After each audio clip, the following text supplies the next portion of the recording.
All right. It is time for our first annual Christmas jokes. Shit. It is time for our first annual Christmas ghost stories. I am your host, Uncle Gray, here with FluffyLives, Miss Allison Meows, Chucky on standby with the effects, and Morkris. Shout out to Morkris for this amazing contribution, by the way. We are going to read Lost Hearts by M.R. James. This is public domain. So, sit back. Don't relax, because it might get spooky.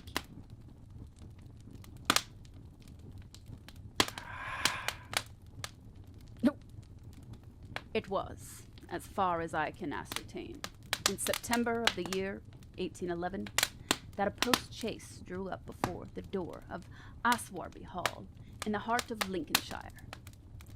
The little boy, who was the only passenger in the chaise, and who jumped out as soon as it had stopped, looked about him with the keenest curiosity during the short interval that elapsed between the ringing of the bell and the opening of the hall door. He saw a tall, square, red brick house built in the reign of Anne. A stone-pillared porch had been added in the purer, classical style of 1790. Purer, eh? The windows of the house were many, tall and narrow, with small panes and thick white woodwork. A pediment pierced with a round window crowned the front. There were wings to right and left, connected by curious glazed galleries, supported by colonnades with the central block. These wings plainly contained the stables and the offices of the house. Each was surmounted by an ornamental cupola with a gilded base.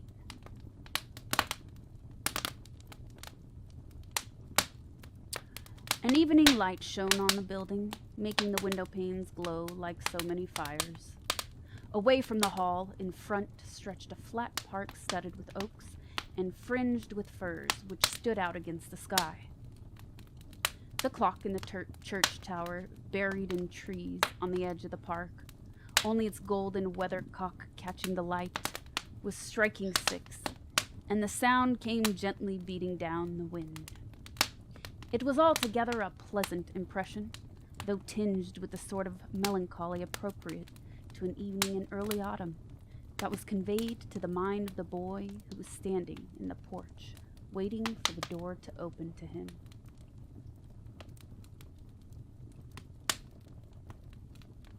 The post-chaise had brought him from Warwickshire, where some 6 months before he had been left an orphan. Now, owing to the generous offer of his elderly cousin, Mr. Abney, he had come to live at Asswarby.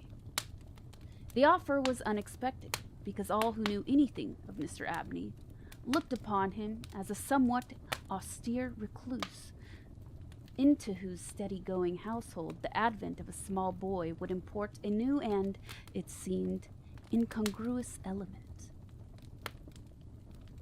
The truth is that very little was known of Mr. Abney's pursuits of temper.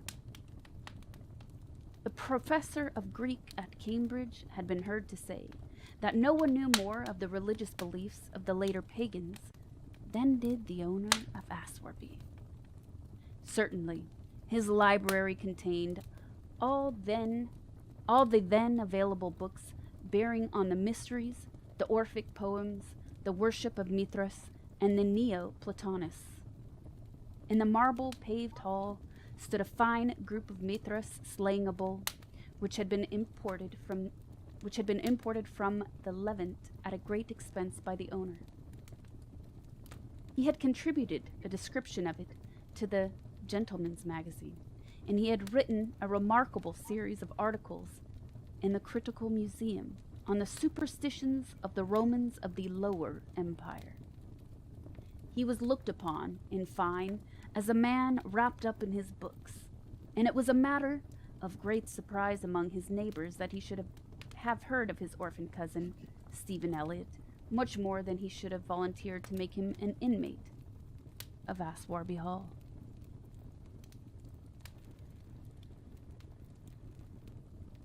Whatever may have been expected by his neighbors, it is certain that Mr. Abney, the tall, the thin, the austere, seemed inclined to give his young cousin a kindly reception.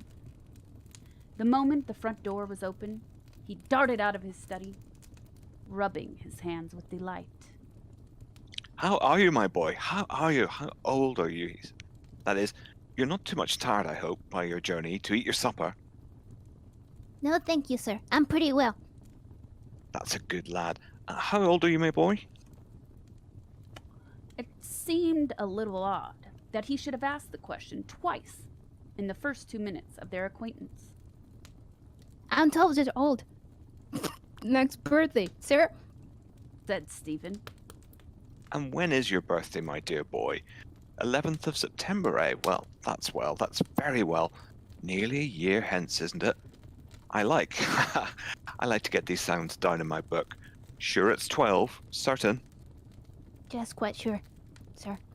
Well, take him to Mrs. Brunch's room, Parks, and let him have his tea, supper, whatever it is. Yes, sir, answered the staid Mr. Parks, and conducted Stephen to the lower regions. Mrs. Bunch was the most comfortable and human person whom Stephen had as yet met at Asswarby. She made him completely at home. They were great friends in a quarter of an hour, and great friends they remained. Mrs. Bunch had been born in the neighborhood some 55 years before the date of Stephen's arrival, and her residence at the Hall was of 20 years' standing. Consequently, if anyone knew the ins and outs of the house and the district, Mrs. Bunch knew them, and she was by no means disinclined to communicate her information. Certainly, there were plenty of things about the Hall and the Hall gardens which Stephen, who was of an adventurous and inquiring turn, was anxious to have explained to him. Who built the temple at the end of the Laurel Walk? Who was the old man whose picture hung on the staircase, sitting at a table with the skull under his hand? These and many similar points were cleared up by the resources of Mrs. Bunch's powerful intellect. There were others, however, of which the explanations furnished were less satisfactory. One November evening, Stephen was sitting by the fire in the housekeeper's room, reflecting on his surroundings. Is Mr. Abney a good man, and will he go to heaven? He suddenly asked, with the peculiar confidence which children possess in the ability of their elders to settle these questions, the decision of which is believed to be reserved for other tribunals. Good. Bless the child. Master's as kind a soul as I ever see. Didn't I never tell you of the little boy as he took out of the street, as you may say, this 7 years back, and the little girl 2 years after I first come here? Allison. That's not my part. Yeah, no, I've accidentally highlighted it wrong. Keep going. Okay. No, do tell me all about them, Mrs. Bunch, now, this minute! Well, the little girl I don't seem to recollect so much about. I know Master brought her back with him from his walk one day, and give orders to Mrs. Elliot, as was housekeeper then, as she should be took every care with. And the poor child hadn't no one belonging to her.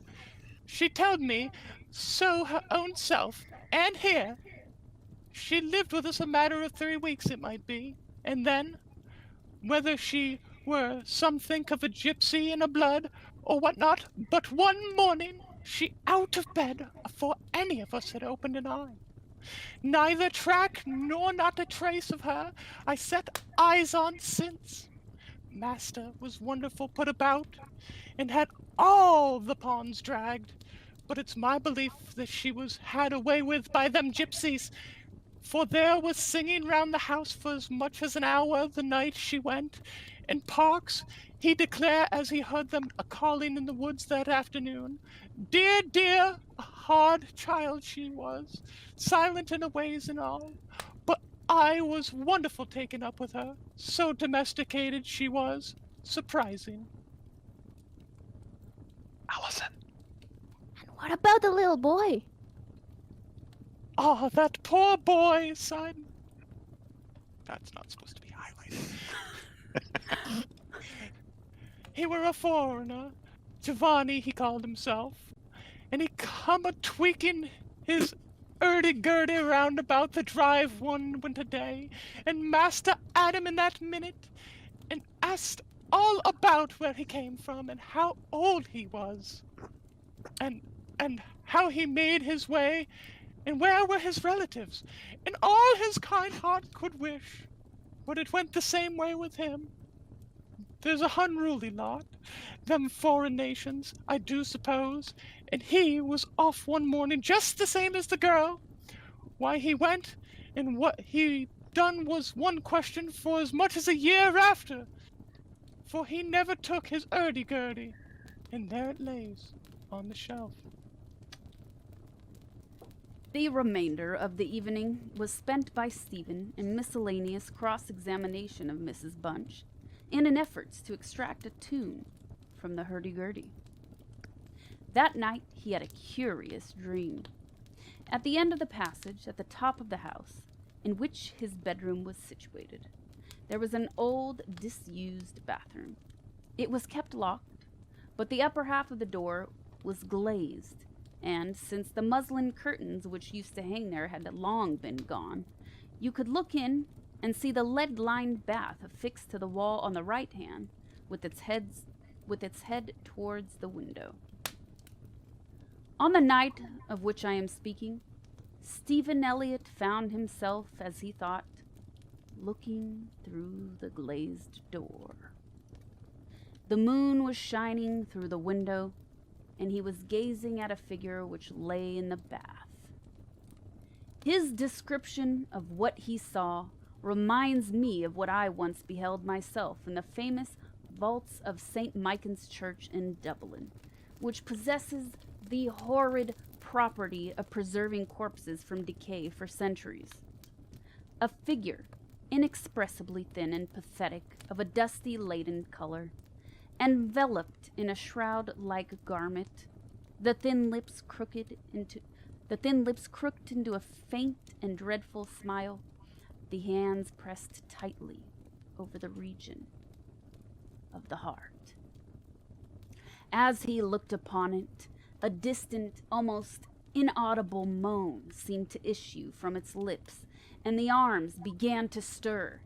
The terror of the sight forced Stephen backwards, and he awoke to the fact that he was indeed standing on the cold, boarded floor of the passage in the full light of the moon.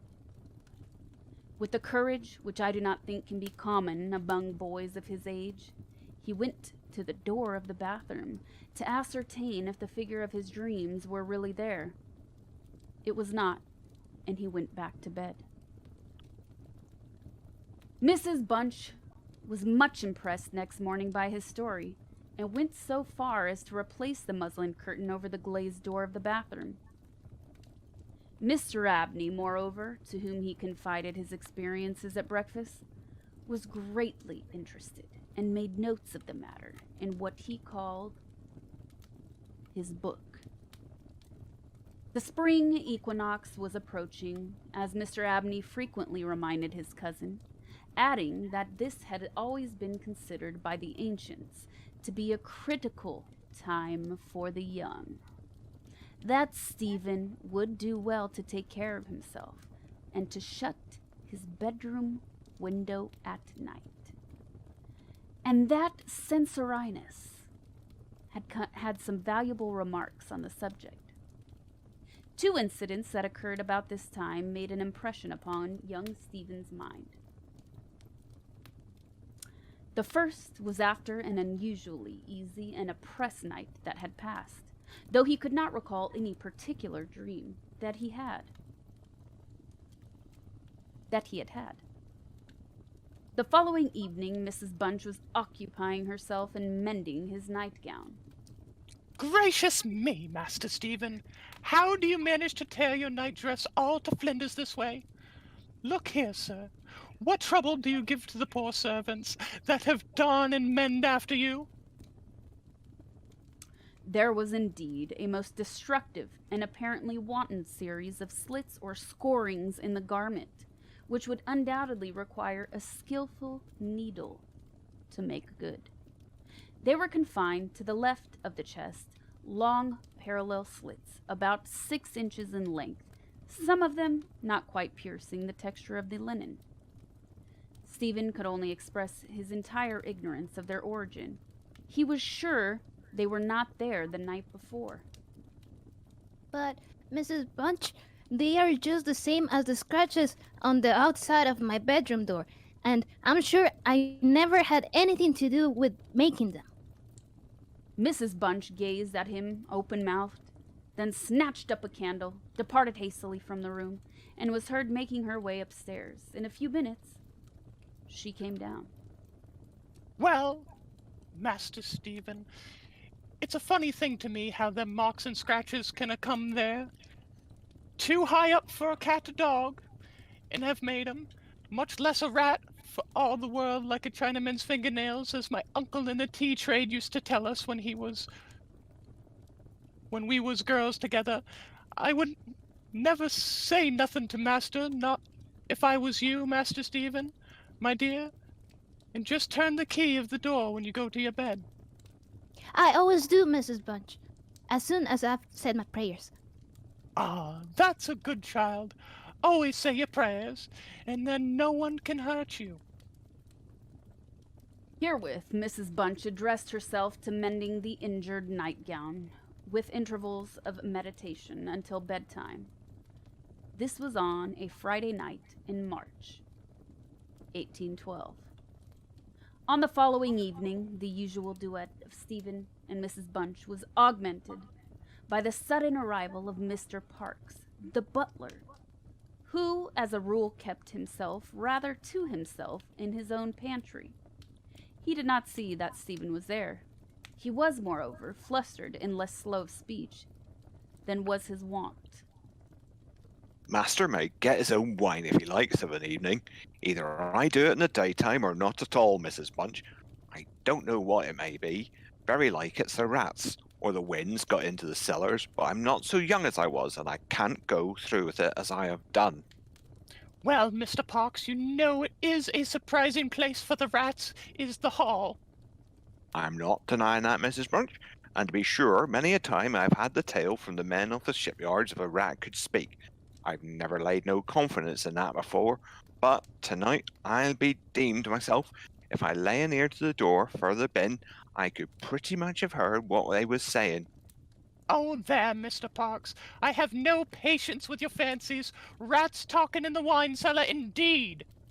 Well, Mrs. Bunch, I have no wish to argue with you. All I have to say is, if you chose to go to that far bin and lay your ear to the door, you may prove my words this minute. What nonsense do you talk, Mr. Parks? Not fit for children to listen to? Why, you'll be frightening Master Stephen out of his wits. What, Master Stephen? Master Stephen knows well enough why I'm playing a joke with you, Mrs. Bunch. In fact, Master Stephen knew much too well to suppose that Mr. Parks had in the first instance intended a joke. He was interested, not altogether pleasantly, in the situation, but all his questions were unsuccessful in inducing the butler to give any more detailed account of his experiences in the wine cellar. We have now arrived at March 24th, 1812. It was a day of curious experiences for Stephen, a windy, noisy day which filled the house and the gardens with a restless impression. As Stephen stood by the fence of the grounds and looked out into the park, he felt as if an endless procession of unseen people were sweeping past him on the wind, borne on a can't speak all of a sudden. Borne on resistlessly. Jesus Christ. Rural. Yeah. Now it's going to be stuck in my brain. As Stephen stood by the fence of the grounds and looked out into the park, he felt as if an endless procession of unseen people were sweeping past him on the wind, borne on resistlessly and aimlessly, vainly striving to stop themselves, to catch at something that might arrest their flight and bring them once again into contact with the living world of which they had formed a part.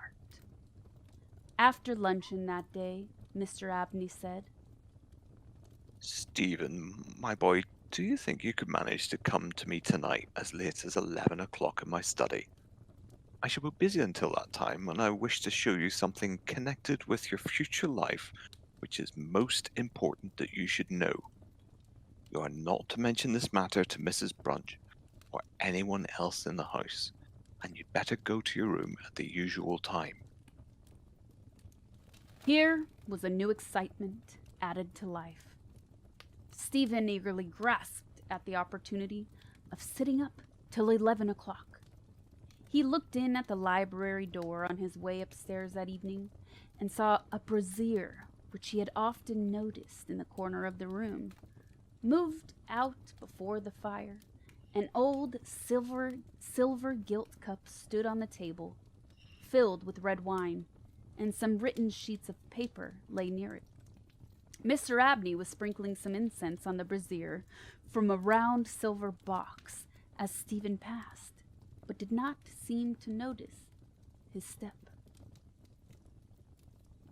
The wind had fallen, and there was a still night and a full moon. At about 10 o'clock, Stephen was standing at the open window of his bedroom, looking out over the country. Still as the night was, the mysterious population of the distant moonlit woods was not yet lulled to rest. From time to time, strange cries as of lost and despairing wanderers sounded from across the mere. They might be the notes of owls or water birds, yet they did not quite resemble either sound. Were they not coming nearer? Now they sounded from the nearer side of the water, and in a few moments they seemed to be floating about among the shrubberies. Then they ceased. But just as Stephen was thinking of shutting the window and resuming his reading of Robinson Crusoe, he caught sight of two figures standing on the graveled terrace that ran along the garden side of the hall.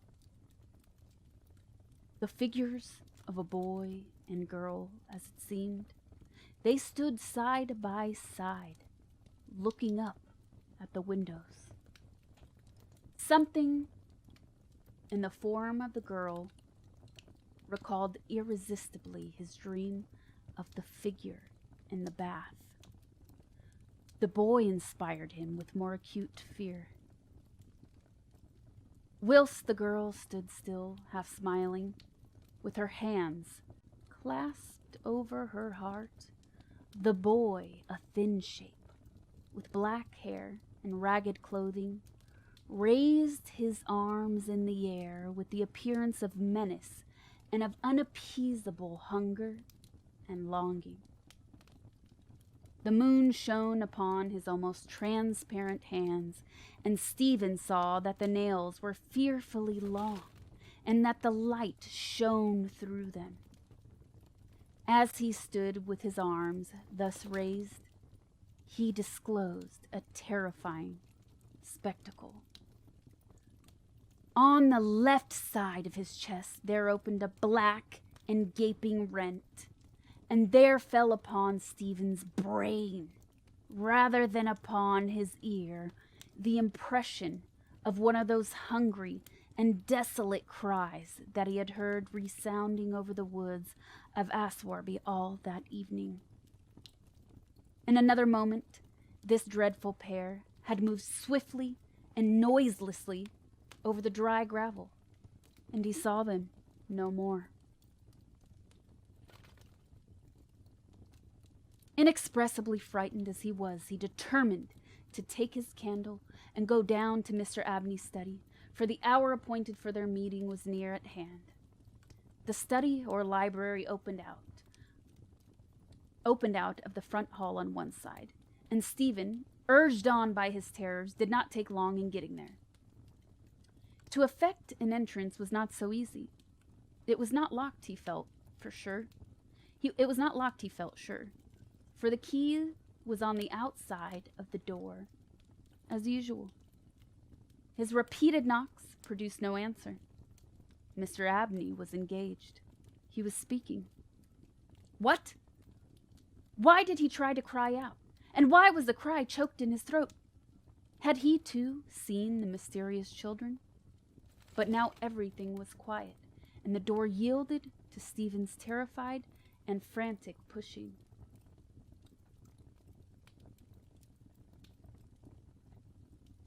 On the table in Mr. Abney's study, certain papers were found which explained the situation to Stephen Elliott when he was of an age to understand them. The most important sentences were as follows. It was a belief very strongly and generally held by the ancients, of whose wisdom in these matters I have had such experience as induces me to place confidence in their assertions, that by enacting certain processes, which to us moderns have something of a barbaric complexion, a very remarkable enlightenment of the spiritual faculties in man may be attained. That, for example, by absorbing the personalities of a certain number of his fellow creatures, an individual may gain a complete ascendancy over those orders of spiritual beings which control the elemental forces of our universe. It is recorded of Simon Magus that he was able to fly in the air to become invisible, or to assume any form he pleased by the agency of the soul of a boy whom, to use the libellous phrase employed by the author of the Clementine Recognitions, he had murdered. I find it set down, moreover, with considerable detail in the writings of Hermes Trismegistus, of Hermes Trismegistus, that similar happy results may be produced by the absorption of the hearts of not less than 3 human beings below the age of 21 years. To the testing of the truth of this receipt, I have devoted the greater part of the last 20 years, selecting as a corpora vilia of my experiment such persons as could conveniently be removed without occasioning a sensible gap in society. The first step I effected by the removal of one Phoebe Stanley, a girl of gypsy extraction, on March 24th, 1792. The second by the removal of a wandering Italian lad named Giovanni Paoli on the night of March 23rd, 1805. The final victim, to employ a word repugnant in the highest degree to my feelings, must be my cousin, Stephen Elliott. His day must be this March 24th, 1812. The best means of effecting the required absorption is to remove the heart from the living subject, to reduce it to ashes, and to mingle them with about a pint of some red wine, preferably port. The remains of the first two subjects, at least, it will be well to conceal. A disused bathroom or wine cellar will be found convenient for such a purpose. Some annoyance may be experienced from the psychic portion of the subjects, which popular language dignifies with the name of ghosts. But the man of philosophic temperament, to whom alone the experiment is appropriate, will be little prone to attach importance to the feeble efforts of these beings to wreak their vengeance on him. I contemplate, with the liveliest satisfaction, the enlarged and emancipated existence which the experiment, if successful, will confer on me, not only placing me beyond the reach of human justice, so-called, but eliminating to a great extent the prospect of death itself.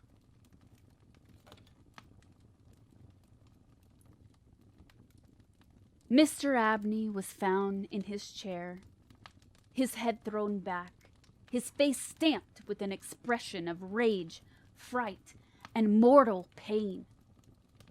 In his left side was a terrible, lacerated wound, exposing the heart. There was no blood on his hands, and a long knife that lay on the table was perfectly clean. A savage wild cat might have inflicted the injuries. The window of the study was open, and it was the opinion of the coroner that Mr. Abney had met his death by the agency of some wild creature. But Stephen Elliott's study of the papers I have quoted led him to a very different conclusion.